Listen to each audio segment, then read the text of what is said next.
अस्सलामुअलैकुम एवरीवन, मेरा नाम हुदा है। वेलकम टू अनडाइल्यूटेड डायरीज और आप देख रहे हैं एक पाकिस्तानी का विज़िट इंडिया में पार्ट 7। आज के दिन हम लोगों ने ज़्यादा फोकस शॉपिंग में और केक शो और फूड फेस्टिवल में किया था, तो चलिए स्टार्ट करते हैं। और आज के दिन का जो हमने आगाज़ किया था वो एक डोसे के साथ, एग रोस्ट और पराठे के साथ किया था। और अगर आप केरला आ रहे हैं और इनकी variety of dosas and idlis नहीं आपने खाई तो आपने बहुत बड़ी चीज़ मिस की है। जैसे हर शहर के लिए एक सेंट्रल शॉपिंग हब होता है, फॉर एग्ज़ाम्पल लाहौर के लिए अनारकली बाज़ार, दिल्ली के लिए चांदनी चौक बाज़ार, वैसे ही कोड़ीकोड के लिए SM स्ट्रीट, जिसका फुल फॉर्म है स्वीट मीट स्ट्रीट। ये जगह शॉपिंग के लिए तो बहुत बहुत बहुत मशहूर है, लेकिन शॉपिंग से भी ज़्यादा ये सबसे ज़्यादा अपनी मिठाइयों के लिए और हलवों के लिए मशहूर है। और कुछ हलवों के नाम ऐसे हैं जिनको सुन के मैंने ये सोचा कि क्या इस चीज़ के भी हलवे बन सकते हैं। जी हाँ, बनाना हलवा, वाटरमेलन हलवा, पाइनएप्पल हलवा, मसाला हलवा, ड्राई जिंजर हलवा, फ्लैक्स सीड हलवा, ग्रीन चिली हलवा। मैंने कभी नहीं सोचा था कि इतनी सारी चीज़ों के भी हलवे बन सकते हैं। चले बनाना का तो फिर भी मैं सोच सकती हूँ, पर वाटरमेलन, पाइनएप्पल, मसाला, ड्राई जिंजर, कभी भी नहीं सोचा था कि इन चीज़ों के भी हलवे बन सकते हैं। और SM स्ट्रीट पर मुझे मिली एक ऐसी दुकान जिसके सारे 3 फ्लोर सिर्फ और सिर्फ लेसेस एंड अपैरल एक्सेसरी से भरे हुए थे। और सिर्फ इस जगह को अगर आप आराम से देखना चाहते हैं तो आपका 1 घंटा तो कहीं नहीं गया।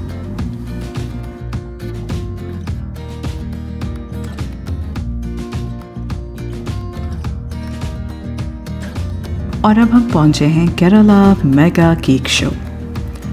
ये वो जगह है जहां पर कुछ ऐसे केक्स दिखने को मिले जिनको देखकर यकीन ही नहीं हो पा रहा था कि क्या ये असल में केक्स ही हैं। इस केक शो में मुख्तलिफ स्टेट से लोगों ने हिस्सा लिया था। कुछ केक्स तो ऐसे थे जिनको देखकर दिल कर रहा था कि अभी खा लें, और कुछ केक्स ऐसे थे जिनको सिर्फ देखने का दिल कर रहा था क्योंकि वो इतने खूबसूरत बने हुए थे। जी हाँ, यहाँ जितने भी केक्स हैं ऑफ कोर्स उनमें फॉन्डेंट तो यूज़ ही किया है, लेकिन अगर आपको कोई ये ना बताए कि ये सारे केक्स हैं तो आपको लगेगा कि शायद ये किसी ने अपने आर्ट का मुजाहिरा किया है बाय यूजिंग कार्डबोर्ड और थर्मोकोल। हर किस्म के केक्स जैसे कि wedding cakes, birthday cakes, occasion cakes, festival cakes के डिस्प्लेस थे यहाँ पर, जो एक से बढ़कर एक थे। और कुछ ऐसे मास्टरपीसेस जिनको देख के लग रहा था कि इनमें काफ़ी मैन आवर्स लगी हुई है, जैसे कि ये केक जो एक सी साइड को एक्सिबिट कर रहा है with tiny details in it.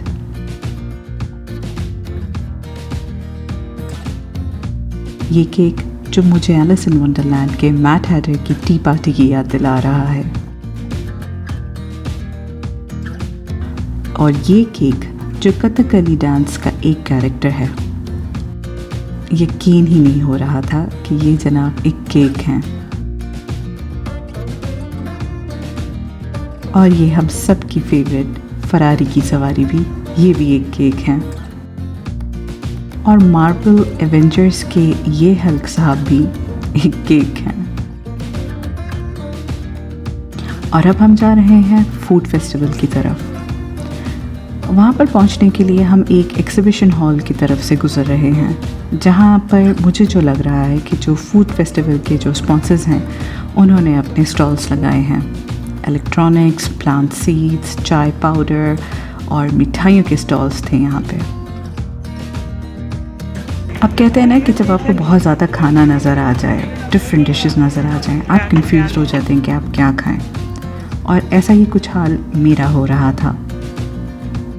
एक तरफ ट्रेडिशनल केरला कुजीन है, दूसरी तरफ नॉर्थ इंडिया की भेलपूरी, पानी पूरी और चाट हैं। एक तरफ इटालियन पास्ताज हैं तो दूसरी तरफ फ़िश फ्राई और फ़िश ग्रिल भी है। और ये पराठे, उफ़, ये पराठों की बात ही अलग है। ये जो पराठे होते हैं इनको आप जिस किस्म की भी ग्रेवी के साथ खाएं, चाहे वो वेज हो या नॉन वेज हो, ये उस डिश की लज़्ज़त को मज़ीद बढ़ा देते हैं।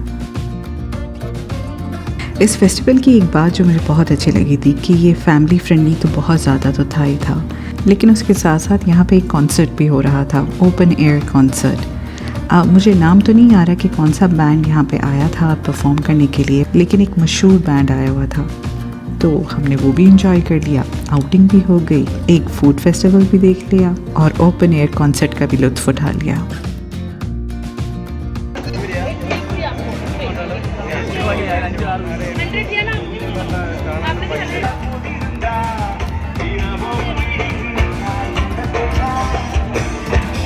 कुछ लोग मुझे ये कहते हैं कि आप अपनी वीडियो को लंबी क्यों नहीं बनाती।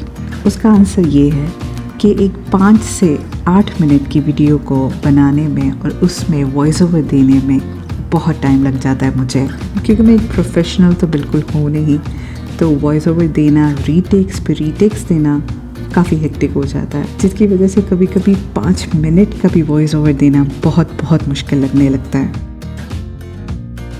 एंड एज ऑलवेज जब मुझे बिल्कुल समझ में नहीं आता कि मैं क्या खाना खाऊं, तो मैं हमेशा पास्ता खाती हूँ, और यहाँ भी कुछ यूँ ही हो गया था कि मैंने सिर्फ पास्ता खाया यहाँ पे। इसके बाद हमने चाय पी और हम हो गए रवाना अपने घर की तरफ। अगेन एक अच्छा दिन गुजरा, और एक ऐसा दिन गुजरा जहाँ पे मैंने कोड़ीकोड को और मज़ीद अच्छे से एक्सप्लोर किया। तो ये रहा मेरा एंड ऑफ पार्ट 7, एक पाकिस्तानी का विजिट इंडिया में। आई होप आपको मेरी ये वीडियो अच्छी लगी हो। आप सबका दिल से बहुत शुक्रिया मुझे इतना सपोर्ट करने के लिए। मेरी अगली वीडियो तक के लिए अपना ढेर सारा ख्याल रखिएगा। तब तक के लिए अल्लाह हाफ़िज़।